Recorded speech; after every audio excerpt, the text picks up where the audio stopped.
મહીસાગરમાં રવિ પાક લેતા ખેડૂતો માટે ખુશીના સમાચાર સામે આવ્યા છે। ભાદર ડેમમાંથી સિંચાઈ માટે પાણી છોડવામાં આવ્યું છે। કેનાલ મારફતે 50 ક્યુસેક પાણી છોડવામાં આવ્યું હતું।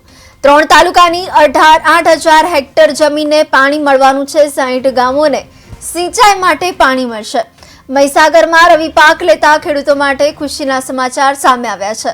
રવિ સિઝનમાં ખેડૂતોને સિંચાઈ માટે પૂરતા પ્રમાણમાં પાણી પૂરું પાડવામાં આવશે।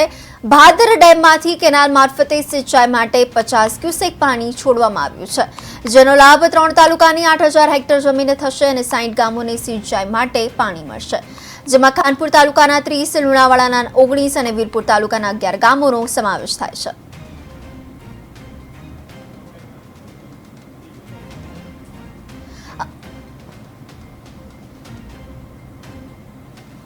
કેનાલ મારફતે 50 ક્યુસેક પાણી છોડવામાં આવ્યું હતું, જેમાં 3 તાલુકાની 8,000 હેક્ટર જમીને પણ પાણી મળવાનું છે। 60 ગામોને સિંચાઈ માટે પાણી મળશે તેવી પણ સમજાવવામાં આવ્યું છે। મહીસાગરમાં રવિ પાક લેતા ખેડૂતો માટે ખુશીના સમાચાર સામે આવ્યા છે।